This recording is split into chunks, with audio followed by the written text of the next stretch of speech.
Baik, sebelum kita masuk ibadah malam hari ini, kita persiapkan hati pikiran kita datang kepada Tuhan Yesus di dalam doa. Terima kasih, puji syukur ya Tuhan Yesus atas anugerah kasih, berkat dan penyertaan yang telah Bapa berikan pada kami. Karena Bapa sudah mengirim langkah kami, menyertai kehidupan kami dari pagi hingga malam hari ini, di mana kami ingin Bapak kumpulkan kembali untuk membangun ibadah bersama saudara kami, Pak Dijayono, Pak Dimulyono, Mas Suki, Mas Rudi, Mbak Wita, Mas Hasani dan Mbak Lili, juga untuk anak-anak kami yang mendukung kegiatan ibadah ini, baik Kevin, Abeng, Nathan ataupun Dimas, demikian juga Niko. Kiranya Bapak memberkati kami semuanya, mempersiapkan hati, pikiran dan roh kami supaya kami layak menghadap Bapa, sehingga perjalanan ibadah dari awal hingga akhirnya boleh berjalan dengan lancar seturut dengan kehendak dan kasih Bapa. Kami pasrahkan secara khusus dalam tangan kasih Bapa, Pak Dwi yang Bapak paling hormat malam hari ini, yang akan mungkin memimpin ibadah. Kiranya Bapak juga menolongnya, mencurahkan Roh Kudus-Mu untuk menjadi kemuliaan bagi nama Bapa. Kami serahkan listrik dan wifi yang kami pakai di dalam beribadah ini, juga peralatan yang lainnya, juga Bapak kuasai, Bapak berkati, hindarkan dari segala macam gangguan, dan kami berharap Roh Kudus yang menolong, memimpin, sehingga semuanya boleh terjadi seturut dengan kehendak Bapa. Terima kasih ya Tuhan Yesus, kami serahkan jalannya ibadah dari awal, pertengahan hingga akhir dalam tangan pengasihan Tuhan Yesus. Di dalam nama Tuhan Yesus kami pun telah berdoa. Haleluya. Amin. Nanti yang doa pengakuan dosa ya Pak Ugi, ya, doa pembukaan Pak Rudi, syafaat penutup Bu Wita, Pak Asani mohon membacakan firman dari Ibrani 12:1 sampai 2. Ibrani 12 1 2.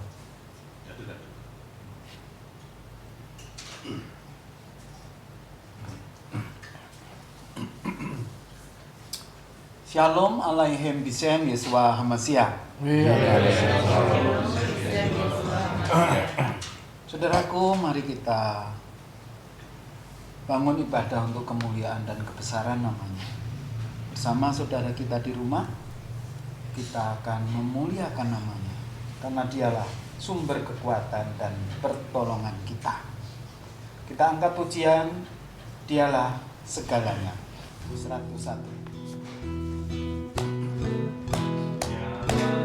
Segalanya ya bagiku,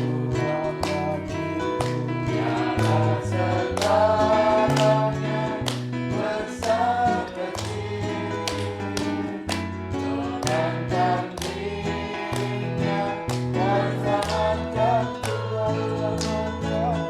Dialah segalanya ya bagiku, seperti air madu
dari Tuhan Yesus, kita bisa mengalami kehidupan yang manis, yang melegakan kehidupan, walaupun tantangan demi tantangan itu ada. Oleh karena itu selalu kita puji namanya. Kita menghadap dengan pujian, kami bawa korban pujian nomor 86. Kami bawa korban pujian, oh Yesus, bukan korban kehilangan, oh Yesus, korbanku dapat syukur, kami persembahkan hidup dan korban kehilangan, itu juga kami. Kami bawa korban pujian ke rumah-Mu, oh Yesus, juga korban kehilangan ke rumah-Mu, oh Yesus, ucapan syukur, kami persembahkan hidup dan korban kehilangan, itu juga kami. Sungguh, anak yang baik, anak-anak Allah harus senantiasa mampu mengucap syukur. Bersyukurlah dalam segala hal. Cuman sayang, seringkali kita tidak mampu melakukannya itu. Malah Bapa seringkali kita kecewakan. Oleh karena itu mari kita bawa dosa-dosa kita, segala kelemahan kita kepadanya. Dengan pujian di muka Tuhan Yesus, kita bawa dan serahkan dosa kita.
Sadar dosa itu menghalangi bisawanan kita, mari mohon ditahirkan. Sebagaimana Pemazmur 51 ayat 12 sampai 14. Jadikanlah hatiku tahir ya Allah, dan perbaharuilah batinku dengan roh dan teguh. Janganlah membuang aku dari hadapan-Mu, dan janganlah mengambil Roh-Mu yang kudus daripadaku. Bangkitkanlah kembali padaku kegirangan karena selamat yang daripadaku, dan engkaulah aku dengan roh yang rela. Kita mohon pengampunan.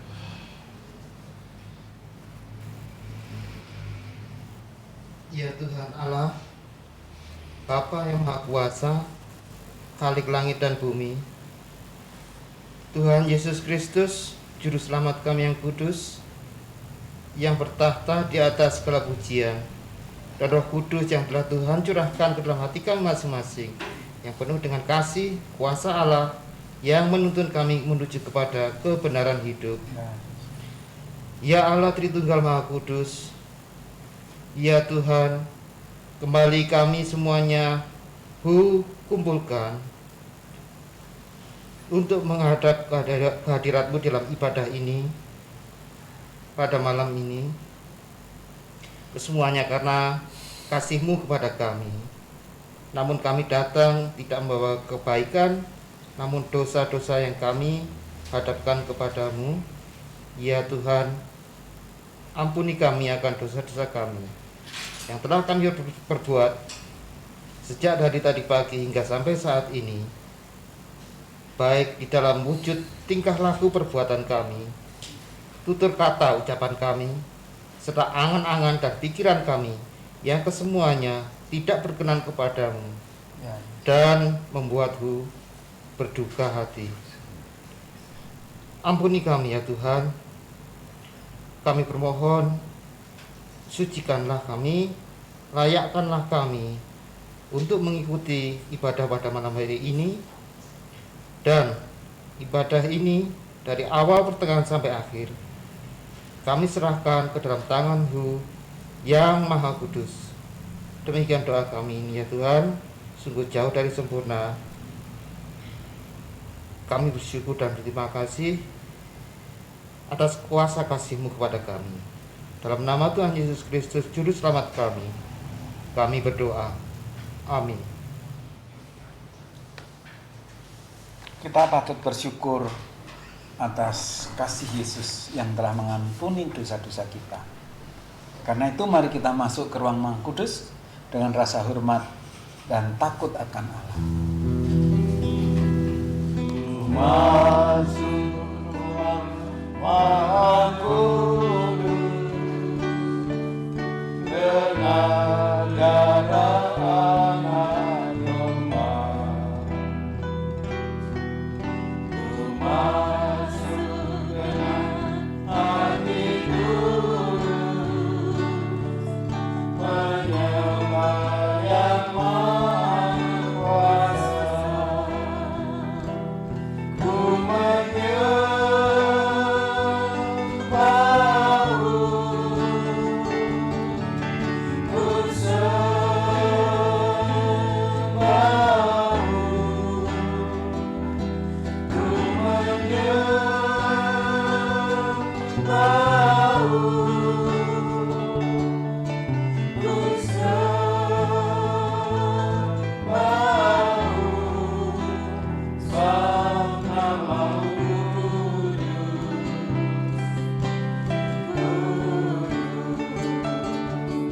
Yesus. Sang Nama-Mu kudus, Yesus.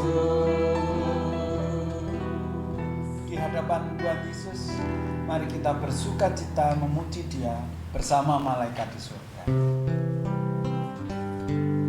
Bersama malaikat di surga,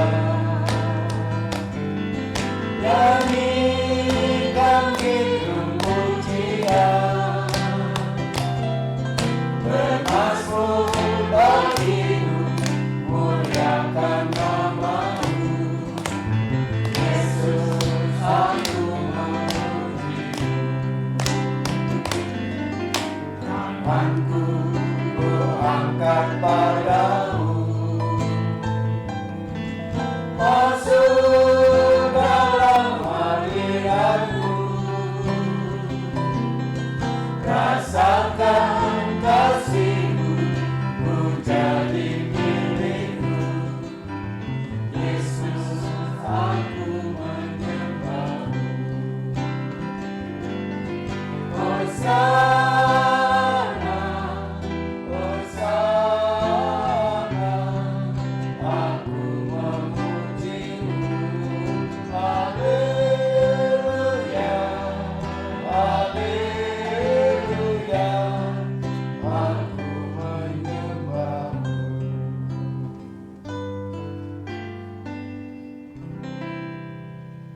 Kita masuk dalam doa pembukaan. Bapa yang di surga, yang sungguh baik, kami berterima kasih Bapa sudah berkenan mengampuni dosa kami. Dan saat ini, pada malam hari ini, kami mohon kuasa Roh Kudus menyertai saudara kami di dalam ibadah pada malam hari ini, baik itu yang membacakan firman juga perenungannya, juga untuk doa syafaat dan doa penutup. Kami serahkan ibadah pada malam hari ini ya Bapa, hanya dalam kuasa Tuhan kami Yesus Kristus. Terima kasih Tuhan Yesus, di dalam nama-Mu kami berdoa. Amin. Saudaraku, kita akan menerima firman-Nya malam ini. Kita sambut dengan penuh percaya bahwa firman-Nya akan menyegarkan kehidupan kita. Kita ungkap sukacita kita dengan pujian Ya Tuhan ku percaya, nomor 94.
Saudara-saudara sekalian, mari kita masuk di dalam doa sebelum kita membaca firman-Nya.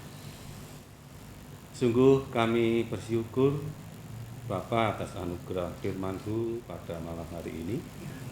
Kami percaya Bapa hadir di tengah-tengah kami pada saat ini, baik kami yang beribadah di tempat ini maupun saudara-saudara kami yang menyaksikan dari manapun mereka berada. Kami serahkan sepenuhnya waktu ini ke dalam tangan-Mu. Kami serahkan pembacaan firman ini, juga penyampaian hikmat Allah sepenuhnya kiranya hanya Roh Kudus yang menguasai dan berkarya di tengah-tengah kami. Terima kasih Bapa, kami serahkan waktu ini sepenuhnya, kehendak Bapa saja yang terjadi, karena kehendak Bapa sempurna adanya. Di dalam nama Tuhan Yesus kami mengucap syukur, haleluya. Amin. Anugerah firman pada malam hari ini dari kitab Ibrani 12 ayat 1 dan 2. Saya bacakan demikian. Nasihat supaya bertekun dalam iman. Karena kita mempunyai banyak saksi, bagaikan awan yang mengelilingi kita, marilah kita menanggalkan semua beban dan dosa yang begitu merintangi kita, dan berlomba dengan tekun dalam perlombaan yang diwajibkan bagi kita. Marilah kita melakukannya dengan mata yang tertuju kepada Yesus, yang memimpin kita dalam iman, dan yang membawa iman kita itu kepada kesempurnaan, yang dengan mengabaikan kehinaan, tekun memikul salib ganti sukacita yang disediakan bagi Dia yang sekarang duduk di sebelah kanan tahta Allah. Demikian firman pada malam hari ini. Amin.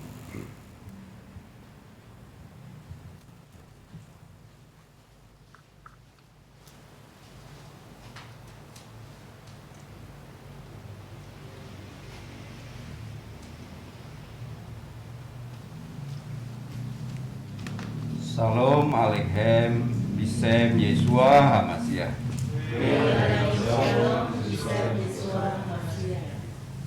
Selamat berjumpa lagi saudara-saudaraku, baik yang di tempat ibadah ini maupun yang berada di rumah masing-masing. Kita bersyukur karena dalam situasi dan kondisi yang sangat terbatas ini, kita masih bisa tetap beribadah bersama-sama.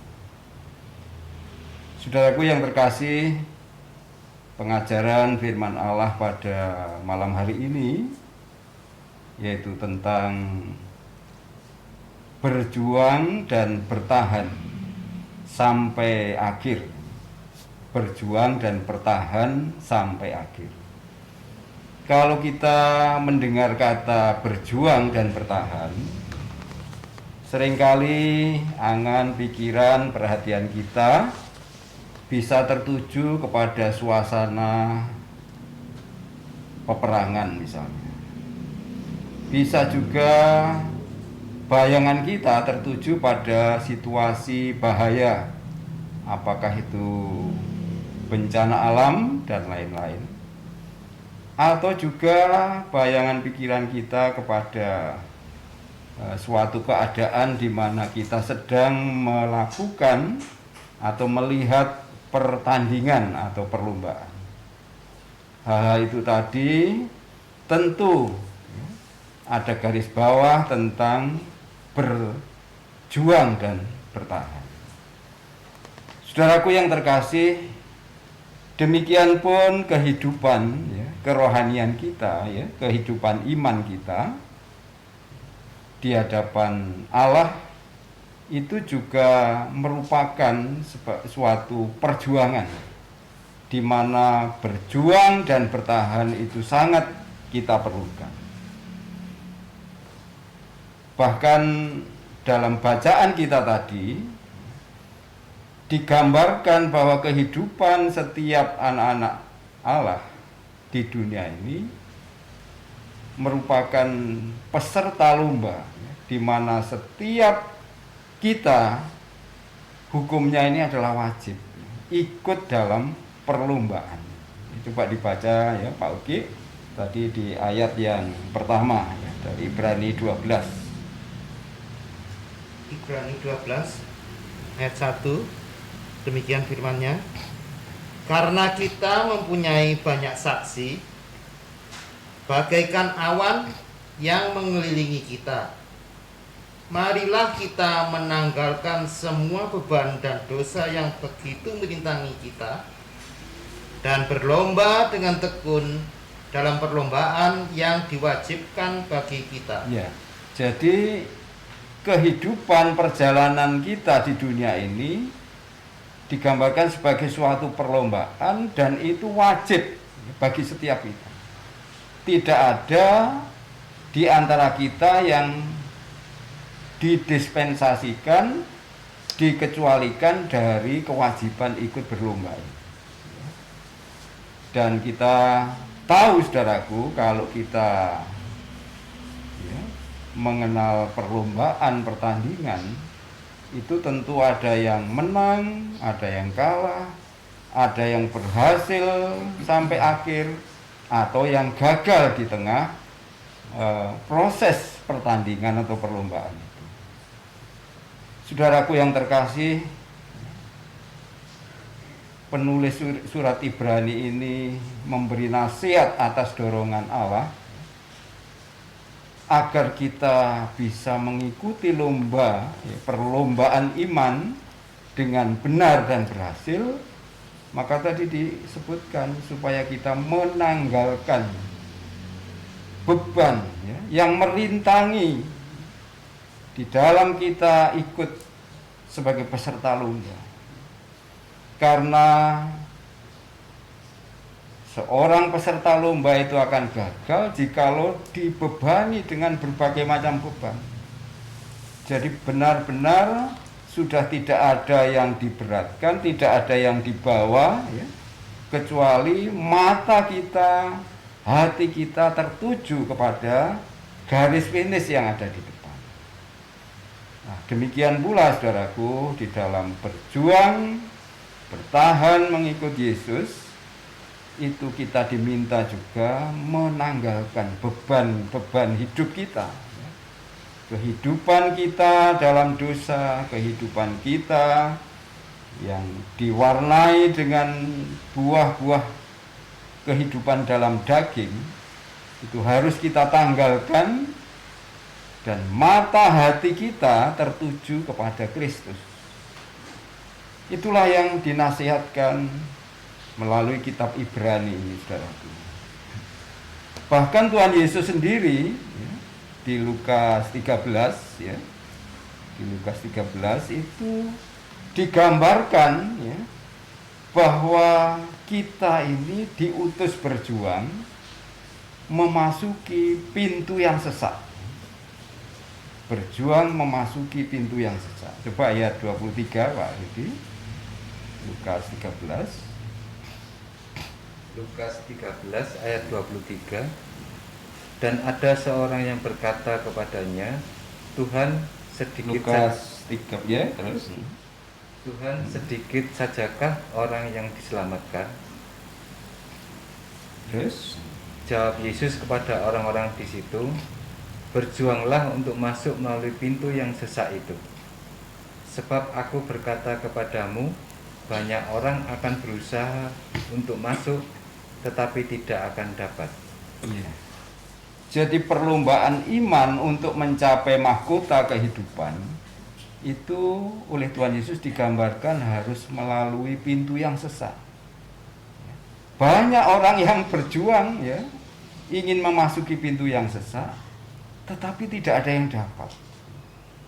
Dan tentu kalau kita hubungkan dengan Ibrani 12 tadi, di antaranya penyebabnya karena seseorang ingin masuk berjuang melalui pintu sesak tanpa mau meninggalkan dan menanggalkan beban yang ada. Jadi jelas saudaraku, bisa digambarkan kalau pintu itu sesak, sedangkan kita membawa bawaan barang-barang yang banyak, apakah koper yang berisi barang-barang yang kita sayangi, tas besar, jaket tebal yang menjadi kesayangan kita. Kita ingin masuk pintu sesak tanpa mau kehilangan atau menanggalkan bawaan yang menurut kita ini sangat kita sayangi. Dan itu yang akan menjadi penghalang. Jadi bagaimana untuk masuk pintu yang sesak itu harus melepas tas, koper yang kita sayangi, bahkan kalau perlu kita telanjangi diri di hadapan Allah. Kita tidak mau berpakaian apapun, membuka diri sepenuhnya di hadapan Allah. Maka disitulah baru kita akan bisa masuk pintu yang sesak. Jadi jelas sekali saudaraku, tidak bisa kita akan berhasil masuk pintu yang sesak tanpa meninggalkan beban-beban yang ada di pundak kita. Beban-beban yang merintangi keimanan kita untuk masuk melalui pintu yang sesat. Saudaraku yang terkasih di dalam Tuhan Yesus Kristus, perjuangan untuk bertahan sampai akhir itu juga digambarkan bagaimana seorang prajurit, bagaimana seorang peserta lomba, atau juga bagaimana petani yang berjuang menanam sampai memetik buah. Ya, bisa dibuka di 2 Timotius 2, Bu Wita, mulai ayat 4 dulu. 2 Timotius 2 mulai ayat 4. Seorang prajurit yang sedang berjuang tidak memusingkan dirinya dengan soal-soal penghidupannya, supaya dengan demikian ia berkenan kepada komandannya. Ya.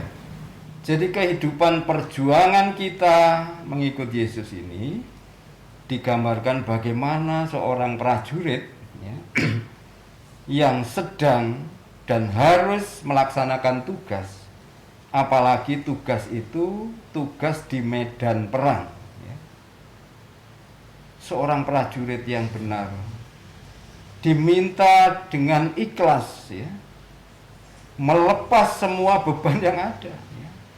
Kalau pada waktu dia tidak perang, seorang prajurit itu kesukaannya misalnya beternak burung, ya kesenangannya itu harus ditinggalkan. Ada prajurit yang kesukaannya bertani, berdagang, bisnis dan sebagainya. Pada saat dia melaksanakan tugas dalam medan perang, itu semua harus dilepas. Konsentrasi hanya ingin patuh dan taat kepada sang komandan. Sudah tidak dipikirkan lagi yang ada di belakang. Barulah prajurit itu dapat melaksanakan tugas dengan baik, dan oleh komando dari komandan tadi, maka peperangan akan bisa dimenangkan. Itu gambaran sebagai seorang prajurit. Terus Pak Bu Gita di ayat 5. Ayat 5. Seorang olahragawan hanya dapat memperoleh mahkota sebagai juara apabila ia bertanding menurut peraturan-peraturan olahraga. Ya. Bagaimana ya yang kita lihat saudara-saudara kita yang mewakili bangsa ya, pemerintah atau negara berjuang dalam pertandingan di kancah internasional. Pastilah seorang atlet itu harus di TC ya, atau dibawa ke pusat latihan. Kalau biasanya atlet itu di luar pusat pelatihan itu bisa makan apa yang ia sukai, minum apa saja yang ia sukai, maka di pusat pelatihan itu tidak bisa lagi. Harus ditinggalkan kebiasaan suka nongkrong di warung kopi misalnya, sudah tidak bisa lagi. Bagaimana kesenangannya sebelumnya ya, tiap malam minggu jalan ke mall, ke tempat-tempat ya, anak-anak muda misalnya, ketika masuk di pusat pelatihan sudah tidak bisa lagi. Semuanya ditata dengan peraturan-peraturan yang ada di situ. Pola makannya diatur, tidurnya tidak boleh terlalu sedikit, begadang sampai malam hari, dini hari, atau tidur terlalu banyak, sudah tidak bisa lagi. Semuanya ditata, diatur, dan atlet yang tahan uji mau mengikuti peraturan-peraturan yang ada, dialah yang akan lolos untuk mewakili sebagai tim nasional untuk berjuang di kancah internasional itu, dan akan berhasil apabila atlet itu menaati peraturan-peraturan yang ada. Demikian pula ketika kita ingin ya, menyatakan setia dan taat kepada Tuhan Yesus, maka sudah harus ini ya, meninggalkan kebiasaan, kesenangan, kehidupan lama ya, yang menuruti keinginan kemauan kita sendiri. Harus kita tanggalkan dan tinggal. Dan kita mau menaati ketetapan Allah, perintah Allah, kita belajar mengenal kehendak Allah, serta taat kepadanya. Maka barulah kita bisa menjadi atlet yang akan terjun dalam pertandingan yang benar itu, saudara. Dan ingatlah ya, bahwa pertandingan perlombaan yang kita ikuti ini bukan bebas hambatan, saudaraku. Banyak sekali rintangan-rintangan selama kita berjuang dalam perlombaan rohani tadi. Dan itulah kuncinya, mengikuti ketetapan Allah kita. Mau meninggalkan kebiasaan lama, kesenangan-kesenangan hidup lama. Tanpa itu tidak mungkin ya, kita bisa berhasil sampai kepada finish. Dan dengan demikian tidak akan kita mendapat mahkota kehidupan ya, karena akan diberikan hanya kepada para atlet yang berhasil masuk dalam finish. Berikutnya ayat ke-6. Ayat ke-6. Seorang petani yang bekerja keras haruslah yang pertama menikmati hasil usahanya. Ya, perjuangan iman kita di tengah dunia ini juga digambarkan bagaimana kerja keras petani ya, di dalam menanam tanamannya ya, sejak awal melalui proses yang pelit dan cukup panjang untuk mendapatkan hasilnya. Bagaimana saudaraku kalau di desa dulu ya, pembagian air bagi tanaman padi di sawah itu sangat terbatas, sehingga pemilik tanaman padi ini harus rela ya, kadang tengah malam harus keluar dari rumahnya untuk ngelep ya, mengairi sawah. Kalau tidak, artinya dia enak-enakan tidur di rumah, maka tidak akan kebagian air dan berakibat matilah tanaman padi. Demikian bagaimana petani itu harus jeli ya, kalau ada gulma, tanaman-tanaman liar tidak boleh dibiarkan. Harus berjuang membersihkan supaya tanaman ini bisa tumbuh dengan baik. Demikian pun saudaraku, ketika ada serangan-serangan hama ya, jikalau petani itu berdiam diri, tidak akan bisa berhasil. Bahkan bagaimana kita menyaksikan petani yang sudah berjuang keras ya, dengan obat-obat hama, masih juga belum berhasil. Setelah dipanen, ternyata panenannya tidak memuaskan. Diharapkan 100%, hanya 25%, karena dimakan wereng, dimakan walang sangit dan sebagainya. Apakah dengan kegagalan itu petani terus minta berhenti sebagai petani? Aku tak menganggur saja di rumah, tidak bekerja. Tidak.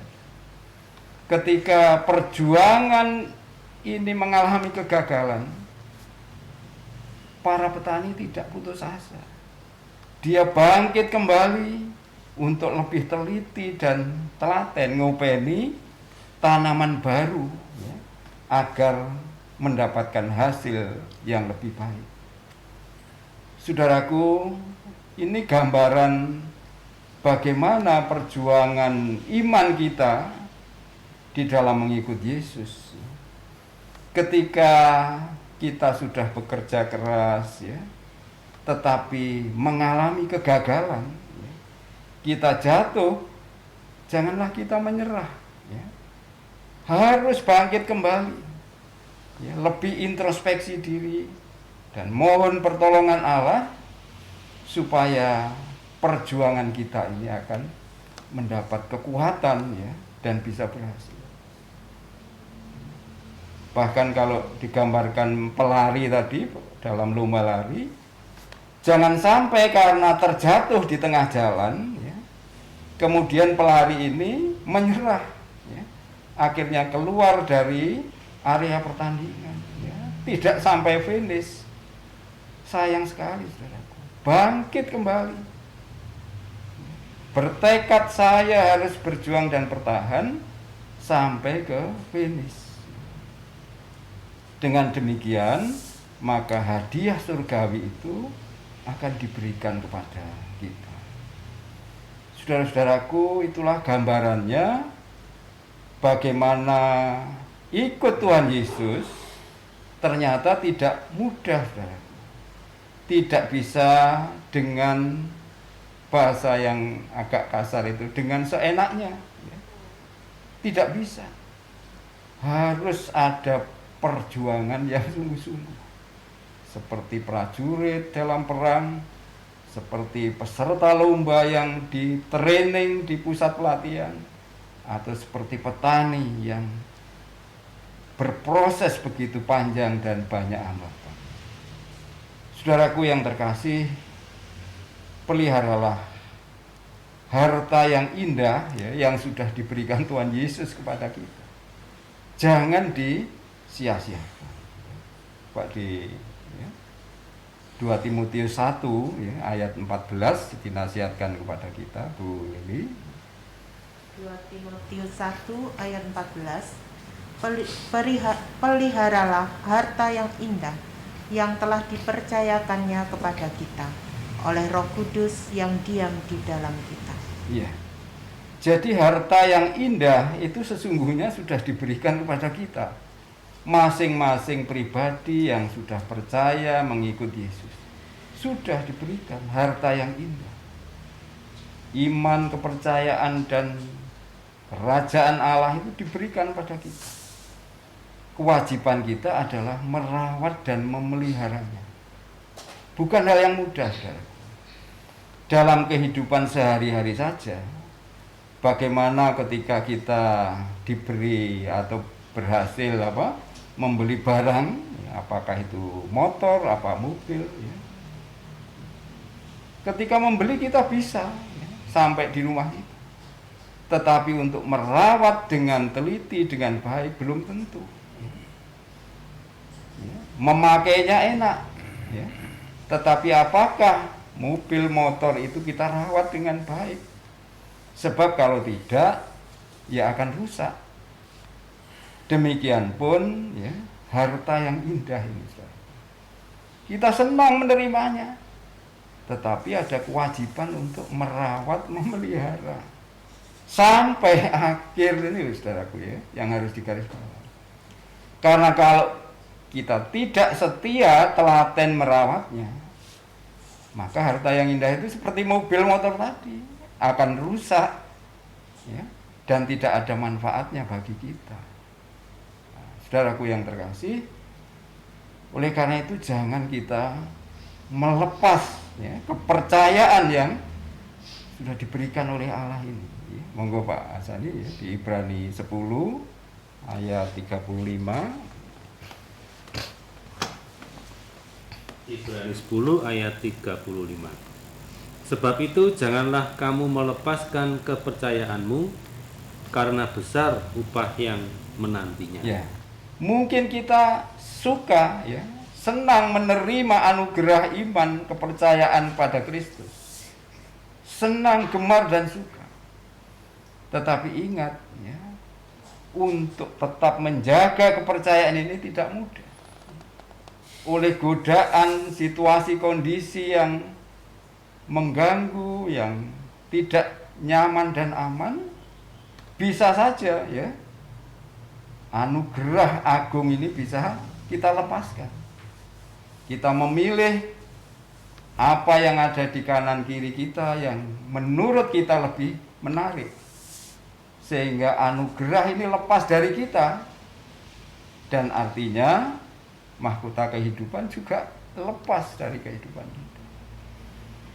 Kita diingatkan, saudaraku, ya, hidup mengikut Kristus harus berjuang dan harus bertahan sampai finish, sampai akhir.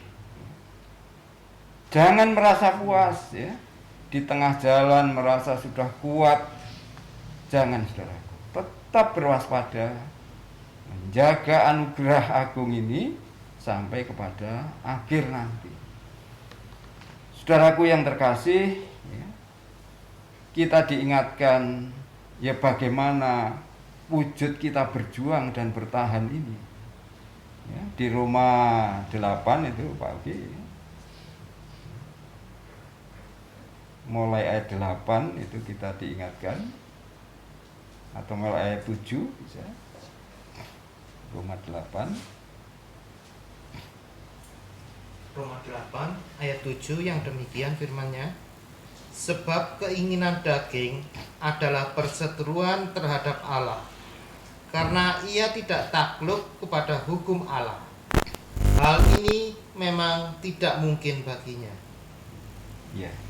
Jadi saudaraku, wujud kita untuk memelihara harta yang indah ini adalah melawan keinginan-keinginan daging. Karena jelas keinginan daging itu bertentangan dengan kehendak Allah. Bermusuhan. Jadi ketika kita ingin memegang, merawat harta yang indah, tetapi kita di satu sisi tetap ya, juga menyayangi keinginan daging, ya, hawa nafsu dunia yang menurut kita memuaskan kita. Ini tidak bisa, pasti akan lepas ini, ya, salah satunya ini. Oleh karena itu, saudaraku, marilah ya, kalau kita sudah bertekad ya, ingin setia ikut Yesus memelihara harta yang indah ini, mari kita ikhlaskan ya, kita relakan melepas keinginan-keinginan daging yang memang bermusuhan ya, bertentangan dengan kehendak Allah ini. Dan diingatkan lagi saudaraku di Efesus 4 ayat 22 Pak Rudi.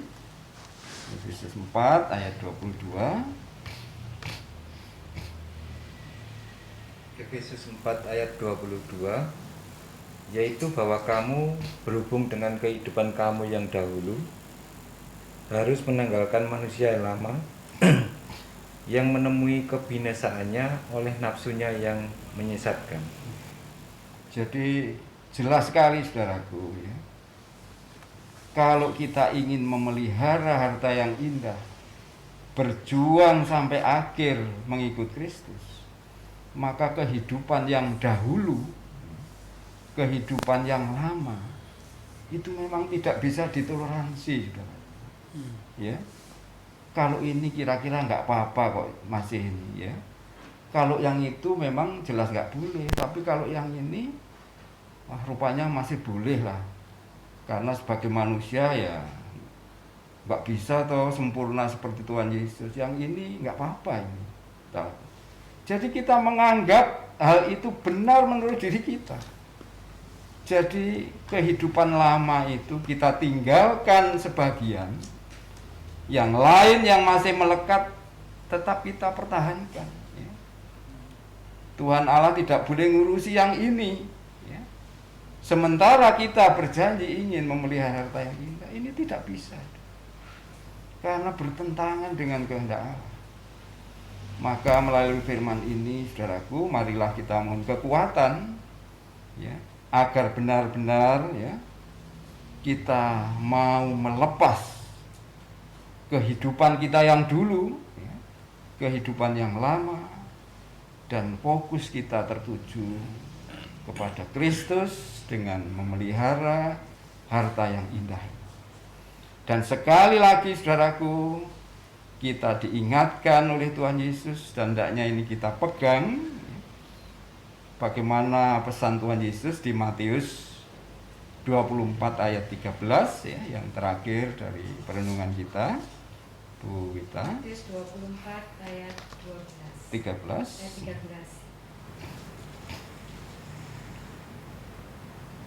13. tetapi orang yang bertahan sampai pada kesudahannya akan selamat. Jadi perjuangan dan pertahanan kita untuk memelihara harta yang indah ini, sekali lagi tidak hanya sampai di tengah-tengah, harus sampai akhir. Itulah yang selamat. Minta pertolongan pada Roh Penolong, Roh Kudus, agar kita dimampukan untuk melakukan kehendak Allah. Kiranya Tuhan Yesus memberkati kita. Amin.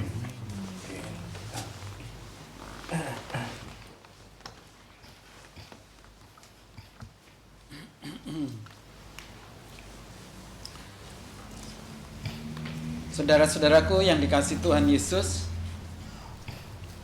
betapa perjuangan kehidupan iman kita harus dilakukan sampai akhir.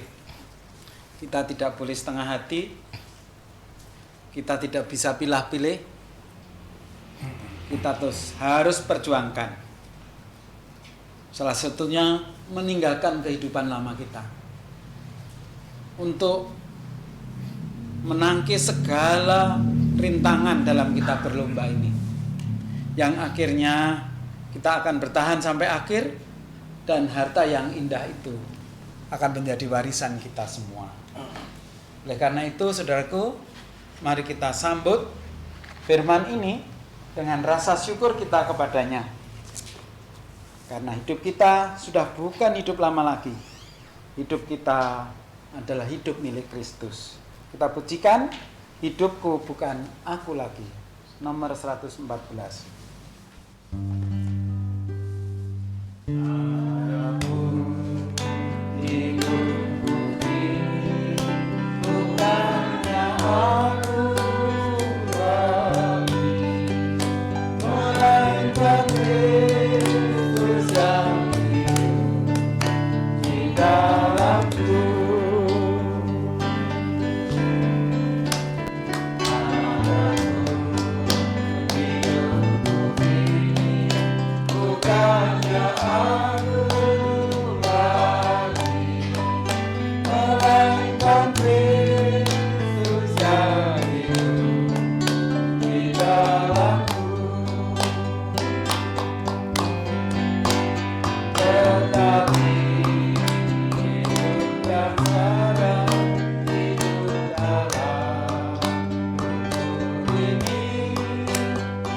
Kita akan masuk dalam doa syafaat sekaligus doa penutup. Mari kita berdoa. Puji syukur kami panjatkan kehadirat-Mu Tuhan Yesus. Jika malam hari ini Tuhan Yesus berkenan pada kami untuk memberikan berkat, mampukan kami ya Roh Kudus menanggalkan kehidupan lama kami, untuk kami benar-benar bisa melakukan apa yang jadikan kehendak-Mu sampai pada akhir hidup kami. Terima kasih Tuhan Yesus. Saat ini kami berdoa untuk persekutuan-persekutuan doa yang telah Tuhan Yesus bentuk, baik yang ada di kota-kota di Jawa Timur, Jakarta, Ambon, Makassar, dan Yogyakarta. Berkati semua imam Soko Guru Piranti. Kiranya mereka juga dapat melayani umat-umat yang telah Tuhan Yesus sediakan untuk persekutuan doa ini, melayani dengan sungguh. Terima kasih Tuhan Yesus. Kami berdoa juga untuk semua para pendeta, pastor, dan juga pekerja gereja yang melayani di gereja-gereja. Tuhan Yesus berkati mereka, beri mereka kekuatan, beri mereka hikmat. Terima kasih Tuhan Yesus. Dan kami berdoa juga untuk bangsa dan negara kami. Tuhan Yesus, pandemi yang semakin meningkat jumlah orang yang terkena COVID ini, dan juga semua bencana alam yang terjadi di dalam Indonesia ini. Tuhan Yesus, Kasihilah mereka yang terdampak, beri mereka kekuatan, dan beri mereka penghiburan. Juga Tuhan Yesus beri hikmat kepada pemimpin kami, baik dari Bapak Jokowi sampai pemimpin yang terendah. Biar mereka juga bisa menghadapi masalah ini dan memperoleh jalan keluar yang baik. Terima kasih Tuhan Yesus, itulah doa-doa kami. Kami serahkan persembahan sukarela yang telah kami kumpulkan. Biarlah ini dapat digunakan untuk kemuliaan nama Tuhan Yesus. Kami tutup doa ini dengan doa Bapa kami. Bapa kami yang di surga, dikuduskanlah namamu. Datanglah kerajaanmu, jadilah kehendak-Mu di bumi seperti di surga. Berikanlah kami pada hari ini makanan kami yang secukupnya, dan ampunilah kami akan kesalahan kami, seperti kami juga mengampuni orang yang bersalah kepada kami. Dan janganlah membawa kami ke dalam pencobaan, tetapi lepaskanlah kami daripada jahat. Karena Bapa yang punya kerajaan, kuasa dan kemuliaan sampai selama-lamanya. Amin.